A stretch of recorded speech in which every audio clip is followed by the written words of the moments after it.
En el siglo XIX, el centro del pensamiento ateo se desplaza de Francia a Alemania, y allí surgen dos respuestas radicalmente distintas a la misma pregunta. Si Dios ha muerto, ¿qué ocupa su lugar? Un filósofo dirá que la respuesta está en el individuo, en su capacidad de superarse a sí mismo. Otro dirá que está en la colectividad, en la transformación completa de la sociedad. Ninguno de los dos imaginaba probablemente hasta dónde llegarían las consecuencias prácticas de sus ideas en el siglo siguiente. Decenas de millones de muertos y una forma completamente nueva de deshumanización. Esta es la historia de Nietzsche, de Marx y de lo que ocurrió cuando sus ideas salieron de los libros y entraron en la historia.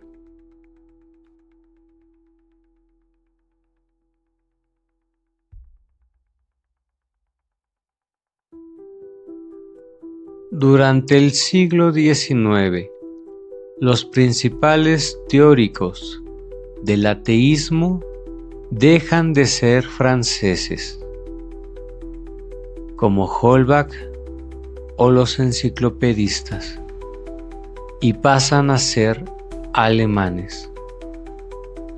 Y de ese nuevo centro intelectual surgen dos corrientes que, aunque comparten el punto de partida, la ausencia de Dios, llegan a conclusiones opuestas sobre dónde buscar el sentido humano.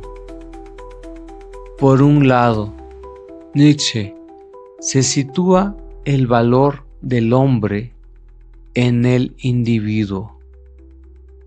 Por otro, Marx, que lo sitúa en la colectividad. Vamos a verlo uno por uno. Nietzsche es probablemente el filósofo que formula con más fuerza literaria la idea de que Dios ha muerto. Pero conviene entender bien qué quería decir con eso.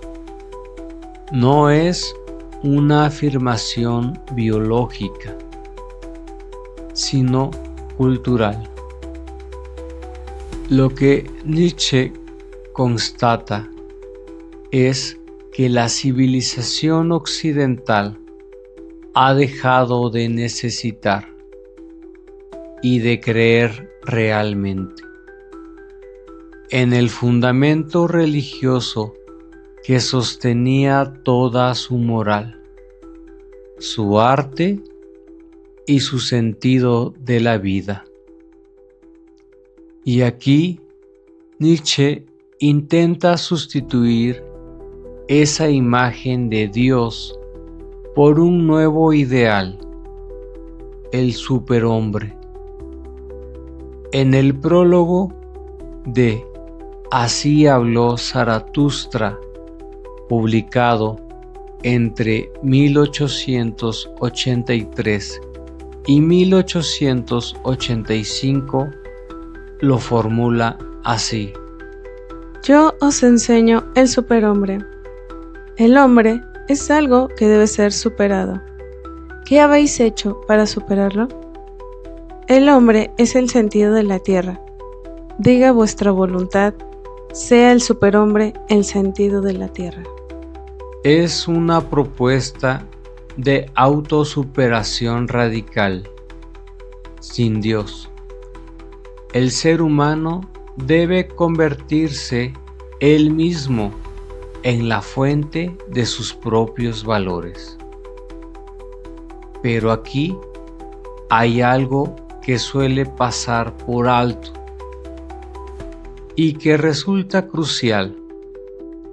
El propio Nietzsche, siendo el filósofo que anuncia la muerte de Dios con más entusiasmo, es también el que advierte con más claridad del peligro que eso implica.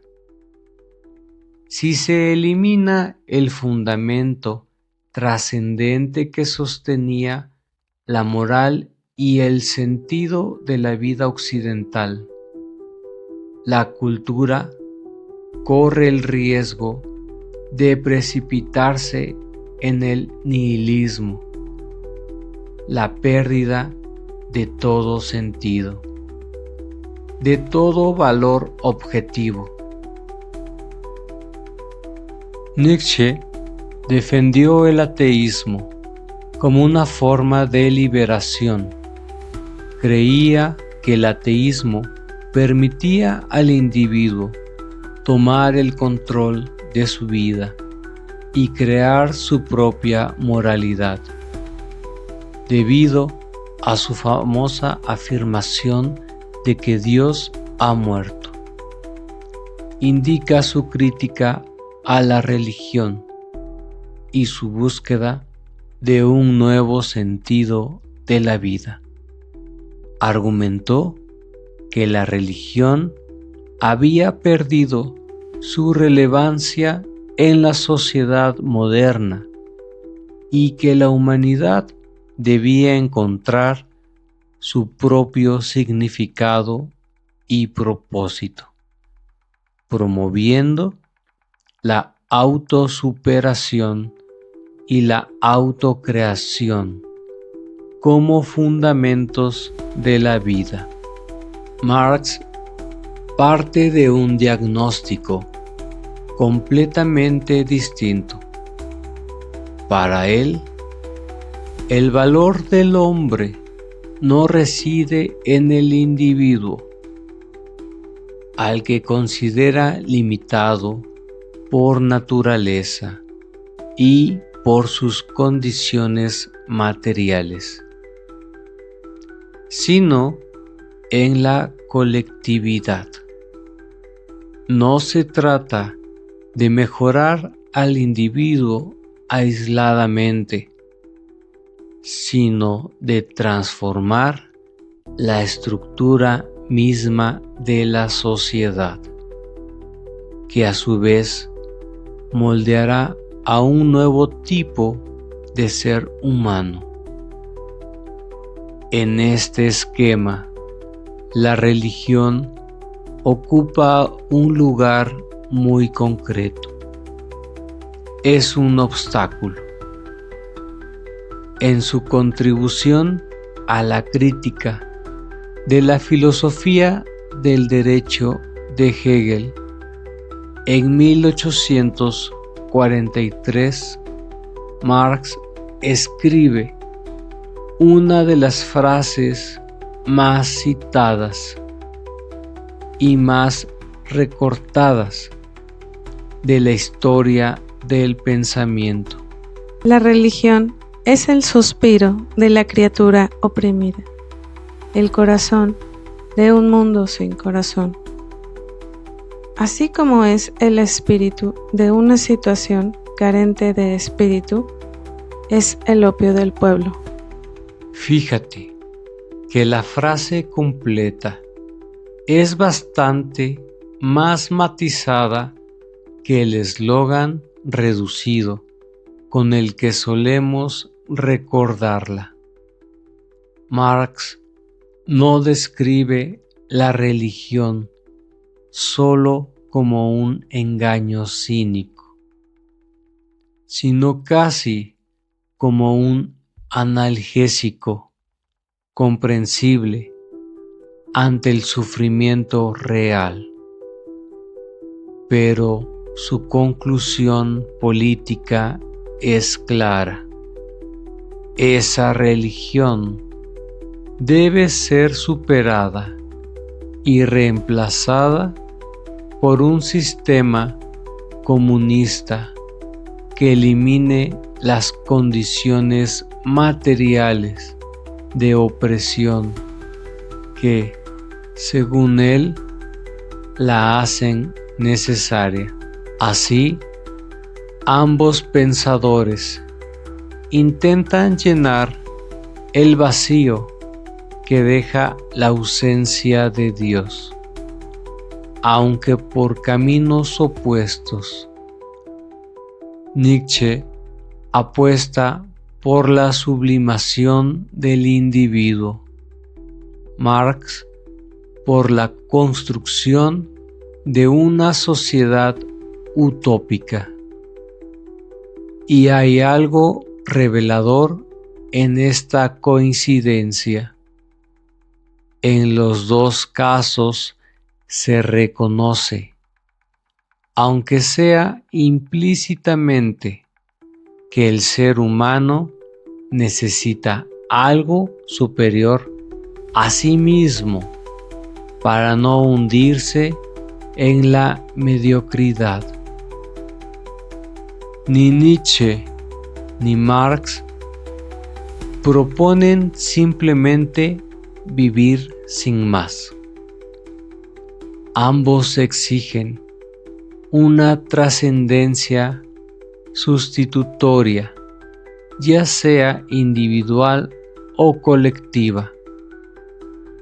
El problema llegará cuando esa segunda vía, la de forma colectiva, se convierta en política de Estado. En la URSS y en los países donde se implantó el comunismo de corte soviético o maoísta, el vacío dejado por Dios no lo ocupó el individuo nietzscheano, sino el Estado. La colectividad organizada y encarnada en el partido. El culto al líder, presentado casi como un redentor que conduce a la humanidad hacia un paraíso comunista.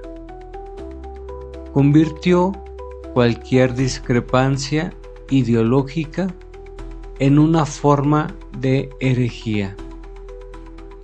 Dios fue sustituido por el Estado, Jesús por el gobernante de turno, y lo verdaderamente importante dejó de ser el individuo para pasar a ser la nación y el partido.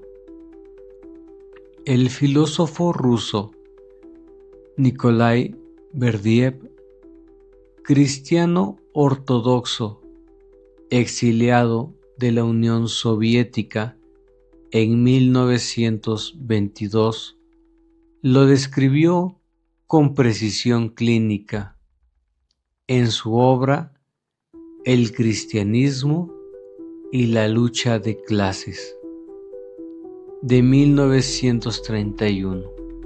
El comunismo niega al hombre individual, pero acepta al hombre colectivo como omnipotente. Todo ser humano está llamado a reconstruir el mundo colectivamente. Es, en cierto modo, la paradoja final de este proceso. Un sistema que nace prometiendo liberar al hombre de la alienación religiosa, termina disolviéndolo por completo dentro de la colectividad.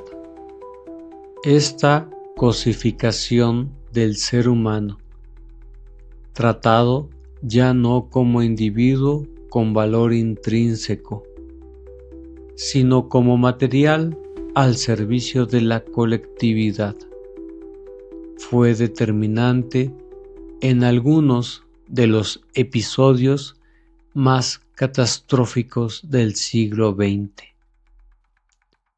En los gulags estalinistas, los campos de trabajo forzado soviéticos, murieron de forma directa entre 1,5 millones y 2 millones de personas entre 1930 y 1953, según la investigación de Applebaum y Robert Conquest. Si se incluyen hambrunas, ejecuciones y deportaciones asociadas al estalinismo en su conjunto, las estimaciones totales oscilan entre 6 y 20 millones de víctimas. En China, el gran salto adelante, impulsado por Mao Zedong entre 1958 y 1962, provocó, según los historiadores Yang Yisheng y Frank Dikötter, entre 15 y 45 millones de muertos por hambruna, consecuencia directa de la colectivización agrícola forzada. Y en Camboya, el régimen de los Khmeres rojos, liderado por Pol Pot entre 1975 y 1979, eliminó aproximadamente al 25% de la población del país, entre 1,5 millones y 2 millones de personas, según la investigación de Ben Kiernan. Existe una frase que circula ampliamente atribuida a Stalin. La muerte de un hombre es una tragedia, la de 1 millón una estadística. Esta aparece por primera vez en fuentes occidentales de los años posteriores a la Segunda Guerra Mundial. Refleja con precisión inquietante la lógica que sí estuvo detrás de estos regímenes. Quien sí vivió ese horror en primera persona y lo documentó fue Alexander Solzhenitsyn, superviviente de los campos soviéticos. En su discurso de aceptación del premio Templeton en 1983, sintetizó todo este proceso en una sola frase: Los hombres han olvidado a Dios, por eso ha sucedido todo esto. Lo que estos regímenes hicieron, en el fondo, fue apagar parcialmente el deseo humano de trascendencia, ofreciendo al hombre algo aparentemente superior a él mismo: el partido, la revolución, el Estado. Para llenar ese vacío, se sustituyó una visión espiritual presente en toda la historia humana por una visión puramente materialista. Pero si al ser humano se le priva de su dimensión espiritual, pierde precisamente aquello que le otorga valor intrínseco. Y una vez reducido a pura materia, puede empezar a ser tratado como un recurso más, gestionable y sacrificable en función de objetivos colectivos.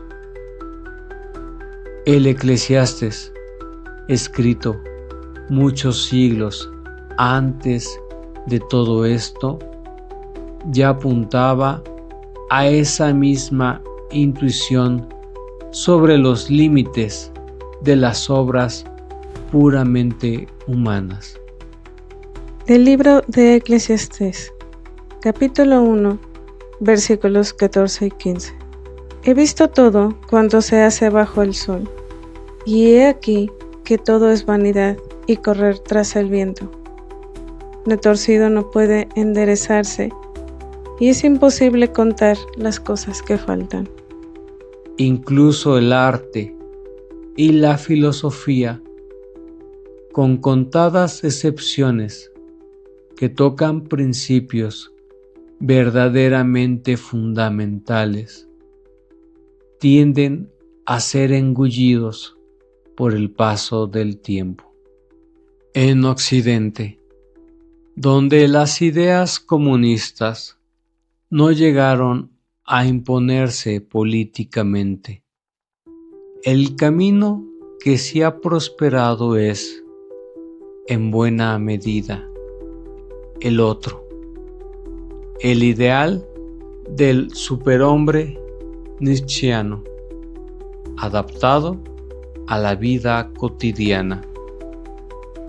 Ya no existe Dios como referencia, pero cada persona puede, se supone, convertirse en algo superior a sí misma mediante su propio esfuerzo individual. El problema es que esta estrategia tiene un límite estructural.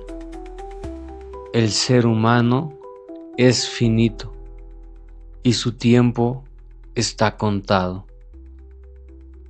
Tanto el esfuerzo por mantener un cuerpo idealizado como la acumulación de riqueza o experiencias resultan tarde o temprano vacíos. Unos se degradan con la edad, los otros pierden todo su valor en el momento en que se acerca la muerte. Los nuevos ideales vitales de nuestra época se han reducido con demasiada frecuencia a viajar, practicar deportes extremos, coleccionar experiencias sensoriales o acumular encuentros con múltiples parejas. El resultado es un ser humano que se convierte en receptáculo de vivencias, pero vacío de amor y de vínculo espiritual profundo. Y esa sobrevaloración del individuo aislado conduce casi inevitablemente al egoísmo. Un egoísmo que erosiona los vínculos basados en la reciprocidad, multiplicando la soledad, la ausencia de familia y la falta de amistades verdaderas. No es casualidad que esto coincida con un aumento sostenido de la ansiedad y la depresión en las sociedades más individualistas. El profeta Jeremías, muchos siglos antes, ya lo advertía con una sola frase. Del libro del profeta Jeremías, capítulo 17, versículo 5. Así dice Yahvé: Maldito quien pone su confianza en el hombre y se apoya en un brazo de carne, mientras su corazón se aleja de Yahvé. Y así se completa el recorrido del ateísmo en la era industrial. Dos filósofos alemanes que intentan llenar, cada uno a su manera, el vacío dejado por la muerte de Dios. Uno mirando hacia el individuo, otro hacia la colectividad. El experimento colectivista llevado a la práctica política costó decenas de millones de vidas en el siglo XX. El experimento individualista, triunfante en Occidente, no ha costado vidas de la misma manera, pero deja tras de sí una epidemia silenciosa de soledad y desconexión. En ambos casos, la pregunta que planteaban Nietzsche y Marx sigue abierta. Si el hombre no encuentra su sentido en algo verdaderamente superior a sí mismo, ¿dónde lo encuentra? Nietzsche apostó por el individuo, Marx por la colectividad. Ambos experimentos, llevados al extremo, han dejado un rastro de vacío o de tragedia. ¿Y tú, dónde crees que encuentra hoy el ser humano ese algo superior que necesita para no hundirse en la mediocridad? Déjamelo en los comentarios. Dejaré en la descripción el link para que puedas descargar mi libro gratuitamente.